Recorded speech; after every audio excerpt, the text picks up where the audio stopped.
Hey everybody, how's it going? I had to do some work on both cars recently on my Jetta and my Mazda Miata. The Jetta, I had to put a muffler on because there wasn't one. Hasn't been one on since I bought it, and it was getting loud. And the police are cracking down. They're handing out $1,000 fines for loud exhausts.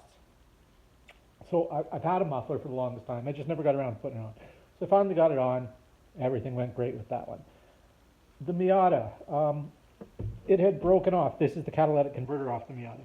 It had broken off right there, and somebody had fixed it with muffler putty, which held for the longest time I had it. It held at least one summer. Next summer it started cracking, so I actually packed some more on there, and got me through another summer. And then it just broke all to hell, and basically this was separated with nothing really holding it. And the way it is tight in around the car, there's no way I could get him to weld it, and taking it off was out of the question. So I cut it out, welded in a pipe, a combination of angles and such, and just cut this out altogether. I don't need it. I'm in Canada, Alberta. We don't have the emissions testing. It doesn't matter. It's a 1992 Mazda. They're not worried about the emissions on this. So what I did was I cleaned this up a bit, and I just kind of booger welded it together, kind of half eyes closed and half without the gas, just so I know there would be lots of holes all over the place. And I'm going to show you my hack, as Steve Robb likes to say, or my budget-conscious way of testing, looking for leaks in the exhaust system. Because when I did first weld up the Miata's exhaust, I got it to start it, and I was like, it just fired up, and it was loud as it was before I'd done anything to it. I'm like, what the heck? So I started checking all the fittings, and originally I had everything bolted together using those muffler clamps. And some of the pipes were slightly warped, so they weren't sealing good. So I tightened those up, tried it again, just as loud. So I welded all the joints everywhere I could see, except for the one I couldn't really get to. So fired it up, slightly quieter, but still roaring when I stomped on the pedals. Whew. Hold on, you'll see that in a minute. So I ended up, it was a big gap, something had separated when I was fitting, and it just didn't fit right. So I just welded all around, and that's how I discovered. I'll show you how I discovered that leak. That's what I'm getting to here. Like people have smoke machines and things to do it. You don't use a smoke machine all the time. You're working in your garage, you work on 1 or 2 exhausts a year. Not really viable for you to get. So here's what I'm going to show you. Just hang on a second here. Ta-da! Here it is. This is my solution for finding leaks in exhaust pipes, and it works perfectly. It's a cheap, I think I paid $50 for it a few years ago at one of the Halloween stores. If you wait till just after Halloween or even right before it, you can pick them up for cheap. They usually go for half price of what they normally go for. Different sizes, you don't need a whole bunch of wattage because you're not like trying to fog a whole room. You're just looking for leaks in the exhaust pipe. I'm not sure which, I believe mine came with the remote, and I ended up buying an optional timer, this thing, which you don't really need for this. But the timer is great for Halloween when you have it sitting out on the porch, so you don't have to keep hitting the button whenever you see kids. You can just set it for, to shoot off for half a second all the way up to 10 seconds, and to do it every 2 minutes to, I don't know, every 5 minutes, whatever it is. So it's pretty cool. So I've got it plugged in and ready to go. It's heating. When I was showing you the exhaust pipe or the catalytic converter, you saw some smoke come over there. That's from this. If you leave it sitting and it doesn't eject, to cool itself off, it vents some of the stuff. And here's what it uses. It uses fog juice, which was like $5 a bottle, and this has lasted me 3 years, and I think it's about half full. It's just basically mineral oil, so you can use that too. So what I'm going to do is I'll move you over here to set you up. Here's where my booger welds are, and what I use, because I have a 2-inch exhaust pipe, these little cups. I got a stack of these. I don't remember where I got them. Little cups that people have in their bathrooms around water coolers and stuff like that. They fit perfectly in the ends of a 2-inch exhaust. They're perfect for taking that off. Tap it in and it seals pretty good. Yeah, so we'll bring you back over here. I'm going to just run the fog machine up to there. We'll keep an eye on around this area to see what we see. There's a bunch of exhaust pieces that I was cutting and replacing, and God. All right, let's bring the fog machine over and try it out.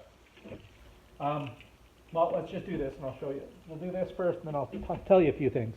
So see, that's the end of the fog machine. Let's just stick that right in the pipe. You don't need a whole lot. Here's the remote. We'll hit on.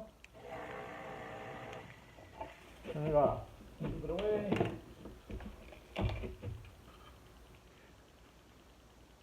You can see the fog coming out there.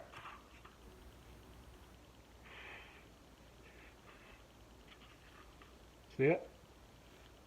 Right there. Let me see if I put this in here and give it a little blowing. Let's see if that'll.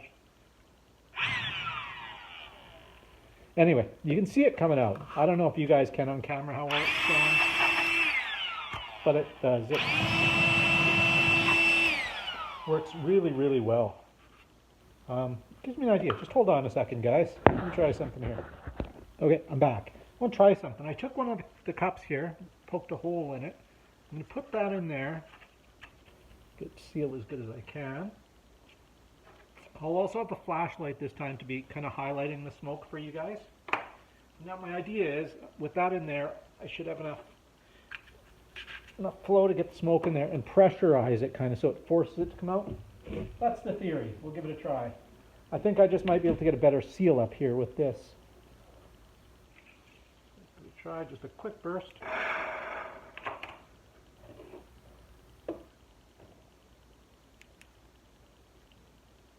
I can see the smoke coming out of the holes here. I don't know if you guys can. Take that away. Plug this end up.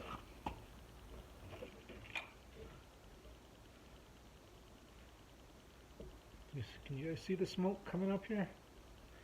I don't know. It's hard to show you guys. There, see it puffing out when I push this in and out? See that? It's even making little smokos. So anyway, don't know how good of a demo that was, but it is what it is, and that's what it is. And it worked well.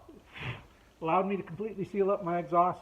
Now it's quiet as a church mouse.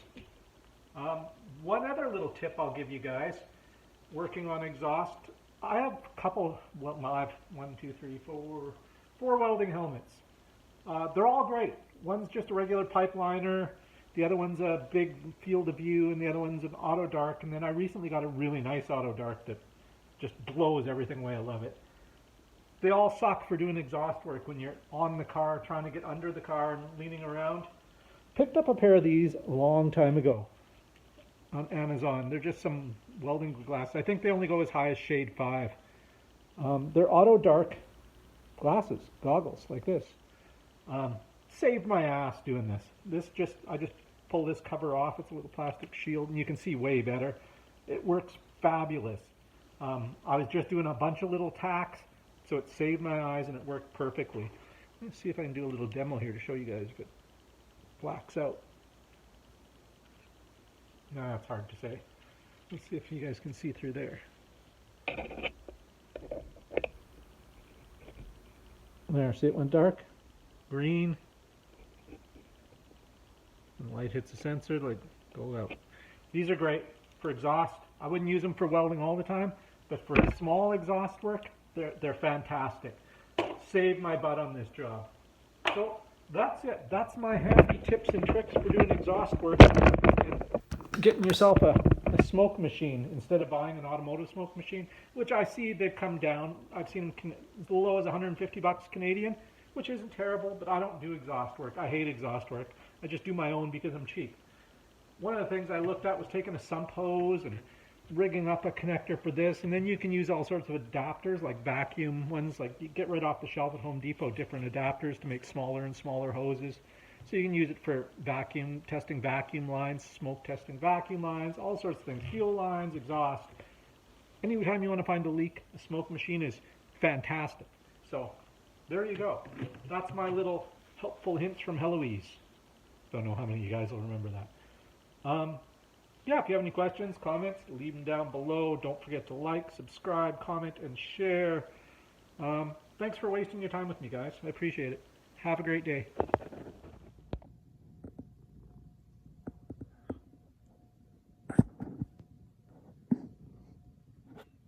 Oh, comfy there, little man.